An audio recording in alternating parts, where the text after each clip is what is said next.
tease. All right, everybody, we're back here live on the stage show, and as you can tell, I am joined by none other than Epic's Cliff Bleszinski. Cliff, thanks a lot for coming by. Thanks for having me, man. So you guys, last night you held an event. Ice-T was there, Body Count played, and which is obviously exciting in and of itself, but that wasn't the only thing there. You guys also introduced Horde Mode 2.0. Yep, right? Horde is one of those modes. We did not invent the genre of lots of enemies coming at you and holding up, okay? I mean, Tower Defense does it, Robotron did it, Smash TV, all these games, right? But we kind of brought it into this Xbox 360, PlayStation 3 generation, right? And we did, thankfully, a good enough job with it with the first version of Horde that a lot of people have a Horde-like mode now. We're totally okay with that. But that said, when the time came to do Horde 2.0, we knew we really needed to deliver something special and deliver something that really added to the experience. So let's talk about those new additions to Horde, the new Horde mode. What are some of the marquee enhancements? Yeah, well, the big first thing is bosses.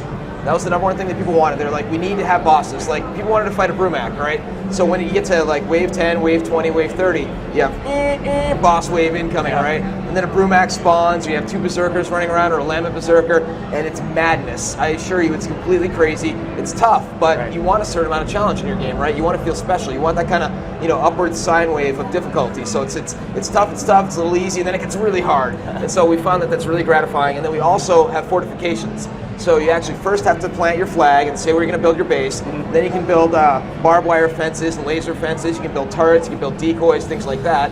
Then on top of it all, you get money when you kill enemies. You can use said money to buy weapons. You can use that money to buy fortifications, repair fortifications, or upgrade the fortifications.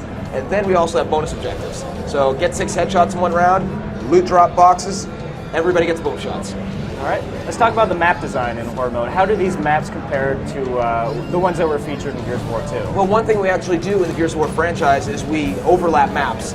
So if you have a map that is a multiplayer map in Gears, you can play it in Team Deathmatch, Execution, Wingman, all these modes, but you can also play it in Beast mode and you can play it in Horde mode. I mean, it's just one of the design methodologies we wanted to go from the beginning to kind of make the game kind of be condensed into one mode for all the maps. And I think we'll find that there's some maps that play differently, like some of the condensed maps, like in the beta we had Thrashball. Is a really snug, very difficult Horde map because it's kind of small. But Sandbar, which we're showing off at E3 here today, you can actually go over and play it, is a very large map, the biggest multiplayer map we've ever had in Gears. And surprisingly, maps like weapons like the Hammer Burst are very useful in that map. In Thrashball, can you still drop the big Jumbotron onto the Yes, you can drop it on the field, and you can actually squash people with it, as well as teammates. And we also fixed it so you can then take cover properly on it as well. A lot of tweaks since the beta. The Hammer Burst, the Retro Lancer, when you shoot it from the hip, actually kicks like crazy now, so it's nowhere near as useful as it used to be. From the hip.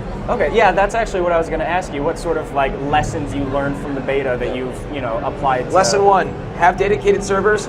Lesson 2, keep them up all the time. I'm a big believer of the fact that if you're going to make a shooter in 2011 and beyond, you need dedicated servers. That was our big lesson coming out of that, because you're not going to get aim bots, you're not going to get people hacking it, you're not going to get all the crap that comes with peer-to-peer. All right. Let's see. You got user flames coming in? we should, although okay, here we go. Let's see. First question. Oh, come on, there's got to be some insults coming through. Cliffy T from North Carolina is wondering, in the beta, the Locust Queen looked human. What's up with that? That's a commonly asked question that I don't really want to confirm right now. It's kind of a deep-seated thing about the mythos, about the Queen. One of the things we wanted to do with the franchise was when, you see all the crazy Locust and you sit down with, Rod sits down with his 12-year-old son and he's like, what do you think the Locust Queen looks like? And he draws this crazy tentacle monster, that's just horrible. And actually, no, we wanted her to kind of be eloquent and kind of have her be almost beautiful in her own way and very humanoid. And we can't really confirm or deny what her actual species is. I mean, some of the people on the internet are kind of figuring it out, but I can confirm it's not like Marcus's mom. There's not some really convoluted plot twist that's going to happen like that. We're not that franchise. All right. Brandon from Kansas, he read about your exploits last night on Twitter. He's wondering what you had to drink. Just usually vodka soda. All right. Just keep it straight. It was not a Jaeger bomb kind of night. I actually have to work today. E3 may be a lot of fun, but it is in fact a working conference. And my voice is almost shot and we're only on day 2, which is a bad sign. Let's see. Amir Mohsen from Cairo is wondering about the idea of weapon upgrades. Are they in the game? Are they not? What was the decision? We're not really a weapon upgrade kind of game. I mean, I'm a fan of the idea. When we were in the Microsoft press conference and Ghost Recon Future Soldier came out, one of the highlights for the show has been when that guy did the whole like shabam and the weapon kind of exploded out and then he could reconfigure it using his hands. I mean, that was sexy. But honestly, they're going deep with that. We're not doing it now, but you know, if Gears 3 does well and maybe there's another one, maybe that's something we'll consider. All right. Cliffy B fan from the E3 floor, which means he might be right around us, is wondering, in co-op, is there going to be drop-in, drop-out functionality? Oh, absolutely.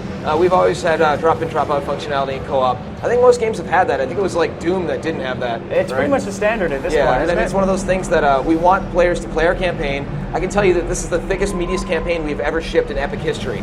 It's long, and it's not only long, but it's densely packed with awesome moments, and you're going to want to replay it in arcade mode, you're going to want to replay it with a friend, you're going to want to replay it with Flower Blood and Big Head mode enabled. All right. Charlie from Stockholm, Sweden is wondering, any cool voice actors that we should expect in the game? Well, Ice Mother Effing T. That's a pretty good one. Well, so the funny thing is, you know, we originally had cast Drake as the Right. role of Jace, and then due to scheduling conflicts, we couldn't cast him. We wound up using Michael B. Jordan, who was from The Wire, who turned out great. But then when we cast Ice-T, we almost got more buzz off of Ice-T. Really? Because, like, a lot He's of... a huge gamer. It's somebody that gamers know. Well, somebody made a comment in the EA press conference, I believe, like, we don't bring random celebrities out for our demos, and it's like, he's not a random celebrity. A, I've loved his stuff since I was 13, every last album, Right. you know, all the way through Body Count and Power and Rhyme Pays. B, he plays games, Right. and he's actually in the game. Yeah. And, like, he's cool as hell. And he came out and rocked Body Count and did a great job last night. He's just a great guy. All right, Cliff. Well, we appreciate you coming by. It's been a lot of fun talking to you. Thanks for having me. For the few people out there who don't know, can you remind them when Gears of War 3 is going to be out in stores? Gears of War 3 drops September 20th worldwide. All right, thanks a lot, Cliff. Thanks, man. Appreciate it. All right, guys, that was Gears of War 3, and now let's go check out what else is happening on the show floor.